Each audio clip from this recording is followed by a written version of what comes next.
Hello, good morning all dear students. Shri Baby NPB Hirpara Kanya Vidyalaya કાલાવડમાં આપનું હાર્દિક સ્વાગત છે. તો આજનો લેક્ચર છે આપણો ગણિતનો પ્રકરણ 13 પૃષ્ઠફળ અને ઘનફળ. એમાં આજે આપણે ગોળાનું ઘનફળ વિશે અભ્યાસ કરવાનો છે. 13.9 ગોળાનું ઘનફળ. તો આજના લેક્ચરમાં આપણે ગોળાના ઘનફળ વિશે જોવાનું છે. તો જોઈએ, હવે આપણે ગોળાનું ઘનફળ કેવી રીતે માપવું તે જોઈએ. પહેલા 2 કે 3 જુદી જુદી ત્રિજ્યાવાળા ગોળા લો. આપણે 2 કે 3 એવી જુદી જુદી ત્રિજ્યાવાળા ગોળા લેવાના છે અને એક એવું મોટું પાત્ર લો કે જેમાં આ દરેક ગોળાઓ એકી સાથે સમાઈ જાય. એક મોટું પાત્ર લેવાનું છે કે એમાં દરેક ગોળા એકી સાથે સમાઈ જાય. હવે એક એવું મોટું જળ પાત્ર લો કે તેમાં ઉપરોક્ત પાત્રને મૂકી શકો. એટલે આ એક પાત્ર લીધું છે, એમાં આ પાત્ર છે એને સમાઈ જાય એવું પાછું બીજું પાત્ર લેવાનું. સમજાઈ ગયું? આ ગોળો સમાઈ જાય એવું પાત્ર લીધું. હવે આ પાત્ર સમાઈ જાય એવું બીજું પાત્ર લેવાનું છે અને પછી પાત્રને પૂરેપૂરું પાણીથી ભરી દો. હવે કાળજીપૂર્વક એક ગોળાને પાણી ભરેલ પાત્રમાં મૂકો. અહીંયા આ પાત્ર લીધું છે એને ઉપર અહીંયા બીજું પાત્ર એને સમાઈ જાય એવું રાખેલું છે. હવે આ પાત્ર છે એને પાણીથી ભરેલું છે.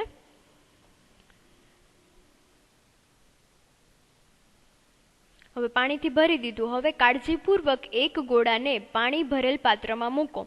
આ પાણી આખે આખું ભરેલું છે છલોછલ, એનામાં આપણે કાળજીપૂર્વક આ ગોળો મૂકવાનો છે. આથી થોડું પાણી જળ પાત્રમાં ઉભરાઈ આવશે. થોડુંક પાણી એટલે કેટલું પાણી ઉભરાઈ આવશે? જળ પાત્ર આ છે એનામાં ગોળાનું ઘનફળ છે એટલું પાણી અહીંયા બહાર ઉભરાઈને આવી જશે નીચે આ પાત્રમાં. આ જલપાત્રમાં આવેલા પાણીને એક અંકિત નળાકારમાં કાળજીપૂર્વક લો. એક અંકિત નળાકારમાં કાળજીપૂર્વક આપણે લેવાનું છે અને તે પાણીનું આપણે કદ માપવાનું છે, જે આકૃતિ સીમાં અહીંયા આપેલું છે. ધારો કે પાણી ભરેલા પાત્રમાં મૂકેલા ગોળાની ત્રિજ્યા r છે. આ ગોળાની ત્રિજ્યા r છે. આપણે ગોળાની ત્રિજ્યા કેવી રીતે શોધશું? વ્યાસ માપી અને પછી છેદમાં 2 કરીએ એટલે ત્રિજ્યા મળી જાય. ત્યારબાદ 4/3 પાઈ r ઘનનું મૂલ્ય મેળવો. શું આ મૂલ્ય અંકિત નળાકારમાં રહેલા પાણીના કદ જેટલું છે? એટલે કે આપણે પાણીનું કદ મેળવી લીધું. અહીંયા આ નળાકાર છે અંકિત નળાકાર, એની મદદથી આપણે જેટલું પાણી છલાઈને બહાર આવી ગયું છે એનું ઘનફળ મેળવી લીધું. હવે 4/3 પાઈ r ઘન, આનામાં પાઈ બરાબર 22/7 લેવાનું અને r બરાબર ગોળાની જેટલી ત્રિજ્યા છે એની કિંમત મૂકવાની. તો આપણને શું મૂલ્ય મળે છે? એ મૂલ્ય આ પાણીનું કદ છે એના જેટલું જ થશે. તો શું કહે છે? શું આ મૂલ્ય અંકિત નળાકારમાં રહેલા પાણીના કદ જેટલું છે? તો કે હા છે.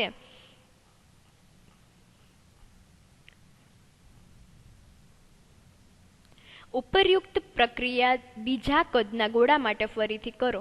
આ એક કદનો લીધો એવી રીતે જે આપણે બીજા કદના ગોળા લીધા છે તો એના માટે પણ આ પ્રક્રિયા કરવાની છે. તો બીજા ગોળા માટે ત્રિજ્યા કેપિટલ R અહીંયા આપણે ધારેલી છે. તો આપણને બીજા ગોળાની જે ત્રિજ્યા હોય એ ત્રિજ્યા માપી લેવાની. પછી અહીંયા જેટલું છલીને બહાર આવી જાય છે પાણી એનું આપણે કદ માપી લેવાનું. કદ મપાઈ જાય પછી આ સૂત્રમાં આપણે બીજા ગોળાની ત્રિજ્યાની કિંમત મૂકીએ અને જોવાનું બંનેની કિંમત સરખી મળે છે. તો કે હા. ફરી એક વખત આ કિંમત ગોળા દ્વારા વિસ્થાપિત કરેલા લગભગ પાણીના કદ એટલે કે ઉભરાયેલા પાણીના કદ જેટલી થાય છે. આ શું દર્શાવે છે? આપણને ખબર છે કે ગોળાનું કદ ગોળા દ્વારા વિસ્થાપિત પાણીના કદ જેટલું મળે છે. આ પ્રયોગનું પુનરાવર્તન જુદી જુદી ત્રિજ્યાના ગોળા વાપરી કરતા આ જ પરિણામ આપણને મળે છે. એટલે કે ગોળાનું કદ 4/3 પાઈ ગુણાકારમાં ત્રિજ્યાના ઘન જેટલું થાય છે.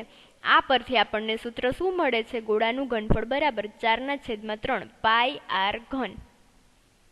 તો યાદ રાખવાનું, ગોળાના ઘનફળનું સૂત્ર છે 4/3 પાઈ r ઘન. r ત્રિજ્યા r છે અહીંયા એ ગોળાની ત્રિજ્યા છે.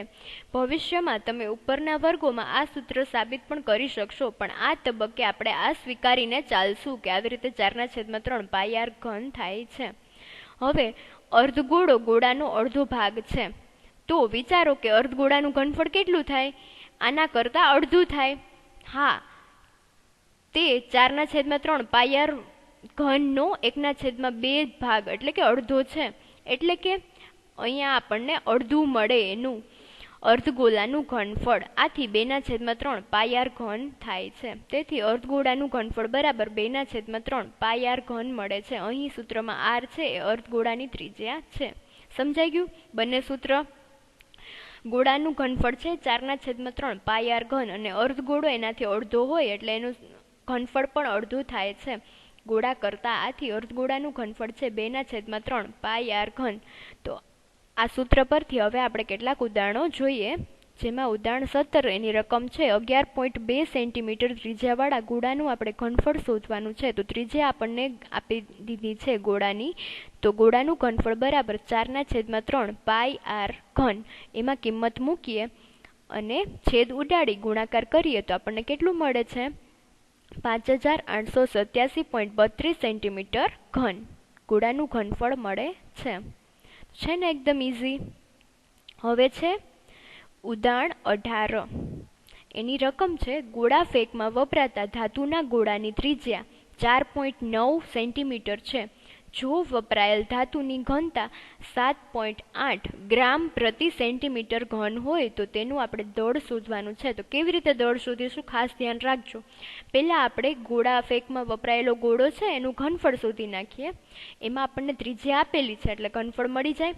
તો ગોળાનું ઘનફળનું સૂત્ર બરાબર 4/3 પાઈ ઘન. આરની કિંમત મૂકી અને છેદ ઉડાડી ગુણાકાર કરીએ તો ગોળાનું ઘનફળ કેટલું મળે છે? 493 સેન્ટીમીટર ઘન. તો અહીંયા આપણને ઘનતા કેટલી આપેલી છે? 7.8 ગ્રામ પ્રતિ સેન્ટીમીટર ઘન. તો 1 સેન્ટીમીટર ઘન હોય ત્યારે 7.8 ગ્રામ ઘનતા છે. તો અહીં 493 સેન્ટીમીટર ઘન ધાતુની ઘનતા કેટલી થાય? આપણે ત્રિરાશી મૂકીએ એટલે 7.8 ગુણાકારમાં 493 થાય. એ બંનેનો ગુણાકાર કરીએ તો આપણને કેટલી ઘનતા મળે છે? 3845.44 ગ્રામ જેટલી ઘનતા મળે છે. એને આપણે કિલોગ્રામમાં ફેરવીએ તો 3.85 કિલોગ્રામ એપ્રોક્સ થાય છે. આમ ગોળાનું દળ 3.85 કિલોગ્રામ હશે. તો સમજાઈ ગયું આપણે ઘનતા પરથી કેવી રીતે દળ શોધેલું છે. હવે ઉદાહરણ 19 છે. એક અર્ધગોળાકાર વાસણની ત્રિજ્યા 3.5 સેન્ટીમીટર છે. તો તેમાં સમાઈ શકતા પાણીનું ઘનફળ શોધવાનું છે આપણે. તો કેવી રીતે શોધશું ઘનફળ? અર્ધગોળાકાર વાસણનું ઘનફળ શોધવાનું સૂત્ર છે 2/3 પાઈ ઘન. તો એમાં અહીં ત્રિજ્યા બરાબર 3.5 સેન્ટીમીટર આપેલું છે. તો એની કિંમત મૂકીએ અને છેદ ઉડાડી ગુણાકાર કરીએ તો મળી જાય. કેટલું મળે છે? 89.8 સેન્ટીમીટર ઘન. આમ અર્ધગોળક વાસણમાં સમાઈ શકતા પાણીનું ઘનફળ 89.8 સેન્ટીમીટર ઘન થાય છે. તો સમજાઈ ગયું તમને કેવી રીતે આપણે ગોલક અને અર્ધગોલકના દાખલા ગણીશું સૂત્રમાં કિંમત મૂકીને. તો આજનું હોમવર્ક છે ગોલક અને અર્ધગોલકનું સૂત્ર આપણે પાકી બુકમાં લખવાનું અને એના પછી આ ઉદાહરણ 3 લખવાના છે. આજના લેક્ચરમાં જોયેલા 3 ઉદાહરણ છે એ ઉદાહરણ 17, 18 અને 19. તો એ આજનું હોમવર્ક છે.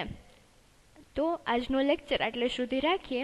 આવતા લેક્ચરમાં સ્વાધ્યાય 13.8નો અભ્યાસ કરીશું, એના દાખલા જોઈશું. Okay students, thank you. Stay safe, stay home.